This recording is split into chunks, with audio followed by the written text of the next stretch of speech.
Welcome guys back to my channel. Today we will start with another part of Mendel's experiment, that is dihybrid cross. Again, to remind you, this topic is useful for both class 10th as well as for class 12th, क्योंकि ये common topic है जो दोनों में ही पूछा जाता है। आज हम डाइहाइब्रिड क्रॉस पढ़ेंगे। I told you before also and again I am repeating, biology is not a subject to muggify, to rattofy. Biology is a subject to understand the concepts. So let us start dihybrid cross. अब हम terms को तोड़ तोड़ के समझेंगे। Di means two characters. जब हम दो कैरेक्टर की बात करें that means it is di. Hybrid, hybrid means mixing of the characters, जब दो कैरेक्टर्स को हम मिक्स कर रहे हों। क्रॉस, क्रॉस मतलब मीटिंग, या तो मिला रहे हैं या फिर एक्सचेंज ऑफ कैरेक्टर्स, कैरेक्टर्स आपस में अदला बदली कर रहे हों। So that is exchange of characters. एक एग्जाम्पल लेते हैं यहाँ पे हम। अगर कैरेक्टर लेते हैं हम हाइट, स्टेम, और दूसरा कैरेक्टर लेते हैं हम शेप ऑफ सीड, तो उनके ट्रेल्स क्या बनते हैं? या तो जो पेड़ होगा वो टॉल होगा या फिर वो ड्रॉप होगा। नेक्स्ट, शेप ऑफ सीड अगर हम ले रहे हैं तो उसके दो ट्रेल्स निकल के आते हैं। कौन से दो ट्रेल्स होंगे? या तो वो राउंड होगा या फिर वो रिंकल्ड होगा। अब इन्हीं के सिंबल्स, जिनको कि अलील्स बोला जाता है, उनको देखते हैं। तो टॉल का अलील होगा कैपिटल टी कैपिटल टी, ड्रॉफ का अलील होगा स्मॉल टी, राउंड का अलील होगा कैपिटल आर, और रिंकल का अलील होगा small R. Again I repeat over here that capital letters are the dominating characters or dominating traits which will express themselves, and small letters, alleles, are recessive characters or recessive traits which won't express themselves. So the two characters which we have taken in example are stem height and seed shape. अब stem height के हमने बताया था दो alleles हैं, that is capital T for tall, small T for ड्रॉफ।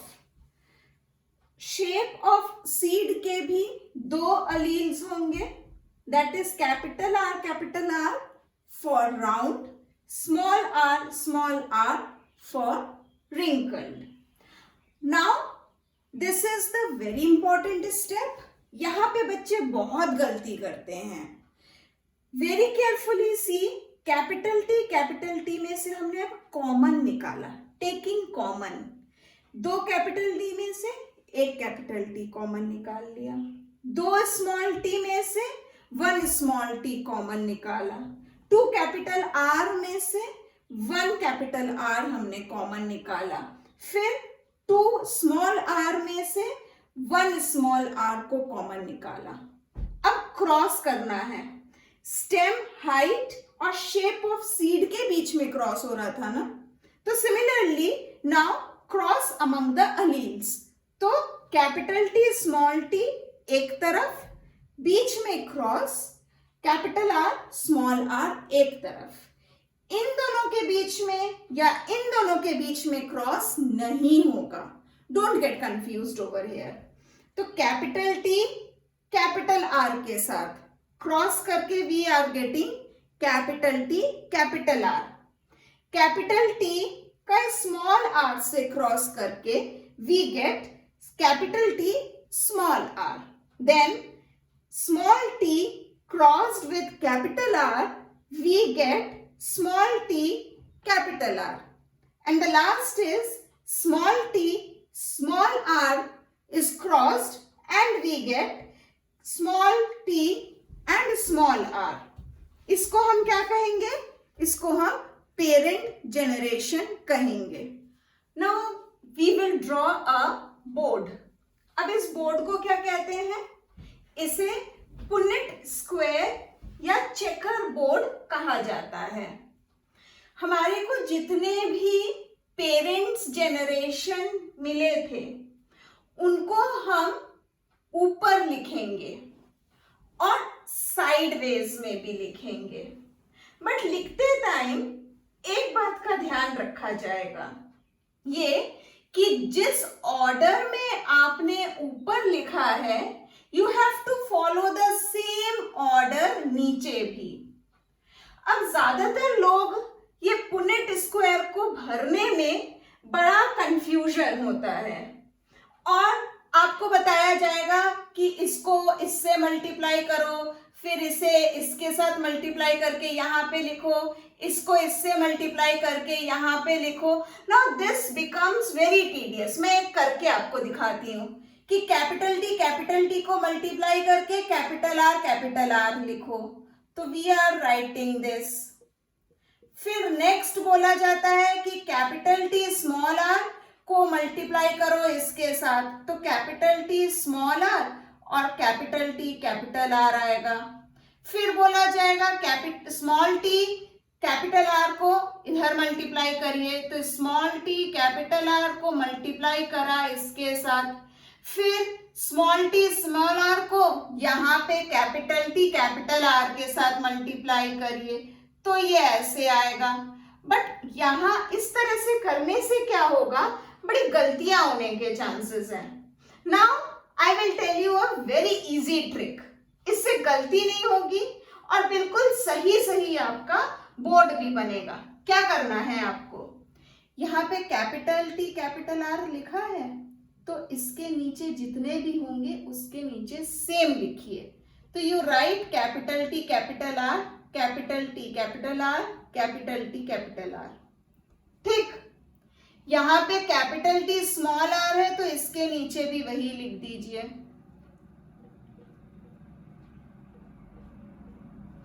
अब next small T capital are, तो इसको नीचे फॉलो करिए।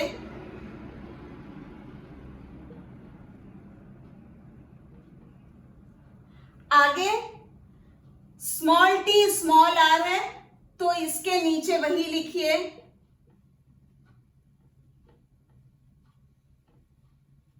Now once you are done with this, अब आप क्या करेंगे, अब आप हॉरिजॉन्टली चलेंगे।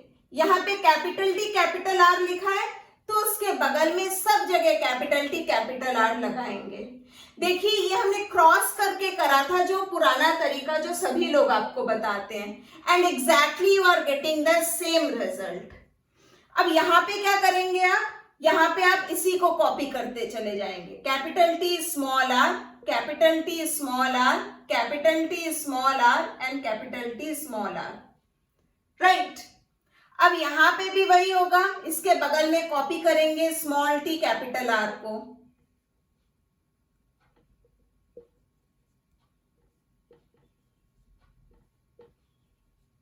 डन।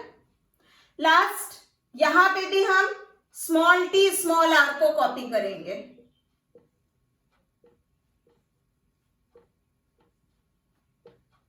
अब नेक्स्ट क्वेश्चन आता है कि हम इनके कैरेक्टर्स कैसे समझेंगे, कि कौन सा हमारा राउंड हुआ, कौन सा हमारा रिंकल हुआ, कौन सा पौधा हमारा टॉल हुआ, कौन सा हमारा ड्रॉप हुआ। उसको समझने का तरीका क्या है, उसको समझने का सबसे अच्छा तरीका है, हमने पहले भी बताया था आपको, कि जो कैपिटल लेटर्स होंगे वो डोमिनेटिंग कैरेक्टर्स होंगे। तो कैपिटल टी कैपिटल आर के नीचे सारे ही हमारे कैपिटल लेटर्स आ रहे हैं, तो ये सब के सब क्या होंगे, टॉल एंड राउंड होंगे, tall and round, tall and round, tall and round. अब हम डोमिनेटिंग कैरेक्टर्स देखेंगे। सबसे पहले यहाँ पे कैपिटल डी स्मॉल आर है, तो यहाँ पे डोमिनेटिंग एक कैरेक्टर टॉल और दूसरा यहाँ पे रेसेसिव कैरेक्टर है। We will not consider the recessive character now. तो हम कह सकते हैं भाई इसके नीचे नीचे लिखा है तो सबके सब हमारे टॉल हो जाएंगे, सभी टॉल हैं। फिर यहाँ पे देखेंगे, हाँ हमारे पास एक रेसेसिव कैरेक्टर है और एक डोमिनेटिंग कैरेक्टर है। The dominating character is round, तो इसका मतलब सभी यहाँ पे राउंड होंगे, इसके नीचे सब राउंड है। ये क्या है, स्मॉल टी स्मॉल आर, यहाँ पे कोई भी डोमिनेटिंग कैरेक्टर नहीं है, अभी हम इसको मेंशन नहीं करते हैं। फिर हम इस हॉरिजॉन्टल साइड में देखते हैं कि ये कैपिटल टी कैपिटल आर है, इसके इधर जितने भी लिखे गए हैं सब में कैपिटल टी कैपिटल आर आ रहा है। तो अब देखते हैं कि कहाँ कहाँ हम लिख चुके हैं, कहाँ कहाँ हमारा छूट गया है। यहाँ हम लिख चुके हैं, यहाँ छूटा है तो ये कैपिटल आर हो जाएगा। यहाँ कैपिटल आर लिख चुके हैं, यहाँ पे टी, टी का मतलब यहाँ टॉल से है। फिर यहाँ पे कैपिटल टी मतलब ये टॉल हो गया और राउंड हो गया। अब दूसरे स्टेप पे हम आते हैं। यहाँ पे क्या है, कैपिटल टी है, तो यहाँ पे सब क्या होंगे, कैपिटल टी, मतलब सब के सब टॉल होंगे। तो एक हम लिख चुके हैं, दूसरा हम लिख चुके हैं, तीसरे को हमने नहीं लिखा था, हमने लिख दिया। यहाँ पे भी हमने टॉल नहीं मेंशन किया था, हमने मेंशन कर दिया। अब नेक्स्ट स्मॉल टी और कैपिटल आर है। यहाँ पे फिर क्या होगा, हम सिर्फ किसको लेंगे, इस डोमिनेटिंग कैरेक्टर को लेंगे। तो यहाँ पे हम राउंड लिख चुके हैं, यहाँ हमने नहीं लिखा है, हम लिख रहे हैं। यहाँ हमने राउंड लिख दिया है, यहाँ हमने राउंड नहीं लिखा है। लास्ट अब आता है हमारा रेसेसिव कैरेक्टर। अब क्या है, अब हमारा यहाँ का भी रेसेसिव कैरेक्टर हमने नहीं लिया था और यहाँ का भी रेसेसिव कैरेक्टर नहीं लिया था। अब हम इनको भरेंगे।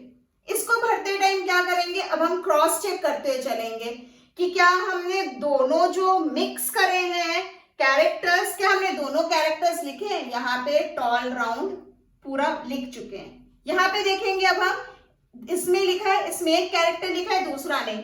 देन वी विल सर्च कि ठीक है दोनों स्मॉल आर है, that means it will be wrinkled. Here we have already mentioned. Now here again 2 small r, that means it will be again wrinkled. ये मेंशन कर चुके हैं, ये भी मेंशन कर चुके हैं। Now we come to this. Both are small t, that means it will be dwarf. Here again both small t, that is it will be dwarf. अब last line. Here we have mentioned, यहाँ पे both are small t, so it will be wrinkled. Again here we have small t and small t, so it will be dwarf. And then this is both small t, so it will be both dwarf as well as it will be wrinkled. Okay. Now we move to the last section, that is phenotypic ratio. अब remember that in the checkerboard, जिसको Punnett square भी कहते हैं, we have written capital T capital R. Capital T capital R का मतलब tall and round. कितनी जगह आया था वो बॉक्सेस में, 9 बार आया था। Capital T small r, that is tall and wrinkle, कितनी बार आया था, 3 बार आया था। Small t capital R, that is dwarf and round character, वो कितनी बार रिपीट हुआ था बॉक्सेस में, 3 बार। Last is small t and small r, which means it is dwarf and wrinkle, ये कितनी बार आया था, ये 1 बार रिपीट हुआ। So the ratio will be, that is the phenotypic ratio, देखने में कैसा होगा पौधा, is 9:3:3:1. So with this, students, I end my video here today, and hope I have explained you with a trick of how to solve dihybrid cross.